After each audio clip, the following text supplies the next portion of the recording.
Hey, Mono Women. I'm Dr. Barrett. Dr. Pash here. And Dr. Pash and I were just having a conversation about something that we've noticed in our practice over the last decade or so, in that as women start to get into their late 30s, early to mid 40s, and then beyond, we start to see a lot more anxiety. And we want to bring you guys into the discussion and talk about why that is and really drill down on the reasons for that. And they're manyfold.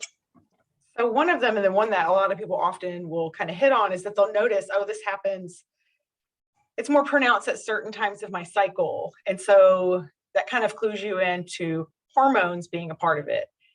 And yes, hormones are a part of it. There are other parts, but let's talk about the hormone part first. Let's start with hormones. And we're going to take you on a little bit of a journey. And I apologize. I wish I could draw on the screen. I know there's a way to do that, but we'll do that tech battle at another day. But it's different for different phases of our lives. So let's talk about the late 30s, early 40s. This is a time frame where we see a lot more PMS or worsening PMS. It's a very common complaint in this age range.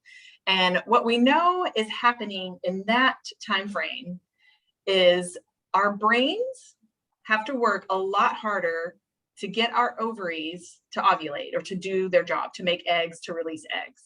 And what that results in that time period is a higher estrogen level. So the estrogen level in your late 30s, early 40s is kind of rising because of that increased stimulation from the brain to the ovaries.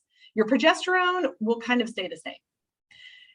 What we have discovered is that gap between the estrogen and the progesterone is where a lot of these symptoms arise, particularly anxiety, particularly mood symptoms, irritability. A lot of women will say, they have a short fuse. I think my funniest PMS complaint of all time is I can't stand the sound of my husband chewing, and I have had that. So,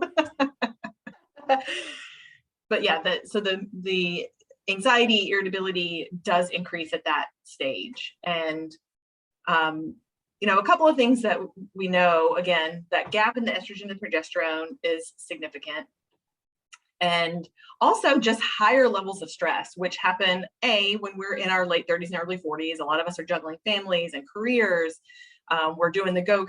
We're getting everybody ready in the morning, packing everyone's lunch at night or in the morning, as it were. We just have a lot going on, and that increases our level of cortisol. One other thing that we know is that cortisol, which is our stress hormone, it keeps us moving, keeps us going, but it can also keep us kind of on high alert and feeling anxious.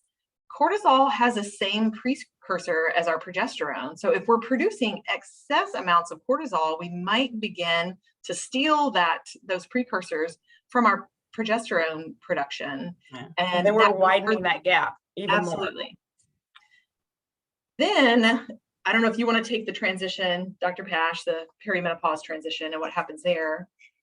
Well, we kind of talked about two things. You talked about hormones affecting this anxiety, and then the way stress can play a role in kind of creating more of those hormonal imbalances. Well, then as we get further along in the perimenopausal stages, we have our estrogen now coming back down, but our progesterone is also still coming down. So we still coming down faster than the estrogen. Progesterone is coming down faster than the estrogen, but they're both coming down. So we still have a gap between them, which can produce some, even in people who don't have a lot of estrogen, if the gap between the estrogen and the progesterone is big enough, it will provoke these mood symptoms, including anxiety. Some women even will complain of breast tenderness, even that far out, like more sensitive breasts. So yeah, there's a handful of other physical symptoms that go along with it too, like brain fog and lower energy, things like this. And again, in that time frame, we're also potentially still in that high stress mode and stealing our cortisol precursor from our progesterone. So that's hormones. That's one thing. Hormones, and then stress. We kind of talked about too. So managing stress is super important. Stress. And then lastly, and then we come in and the thing that most people have no idea is connected to their hormones, or that we neglect a lot, is how healthy our gut is. If our intestinal tract that absorbs our nutrients and gives them to our body isn't in good health, it happens to be the place where we make some of our mood stabilizing, what are called neurotransmitters. I would say most of our serotonin anyway. And Yes, serotonin, and serotonin is the people call it the happy hormone. But it's also a calming hormone. So it Yes. gives us our calm. And if our guts are inflamed, our intestines are inflamed, we will diminish that serotonin production. At the same time, if our intestines are inflamed and we have poor gut health and poor gut microbiome, that will disrupt our hormone metabolism. And so then we get back to creating a worsening gap between the estrogen and progesterone. Right, So one thing we know, breaking those down. right, we're not breaking them down properly, and we can actually recycle our estrogen. We can reabsorb estrogen that our bodies are trying to get rid of if our gut health isn't tip top. So now we have 3 extremely important causes of these symptoms that I think probably just don't get enough attention. So, and that's the beauty of functional medicine, is it can actually, with urine testing, saliva testing, we can actually look at these areas. We can look at the neurotransmitter balances.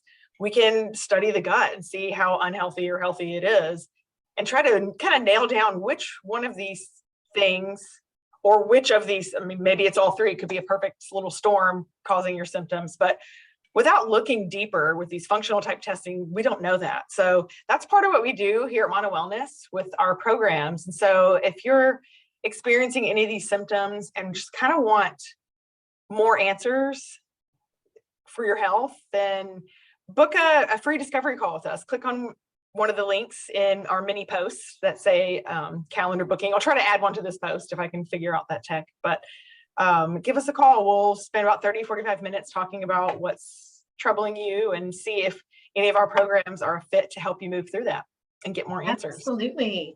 Well, thank you all for spending time with us today. We definitely appreciate it. And until we get to speak, take care. Take care.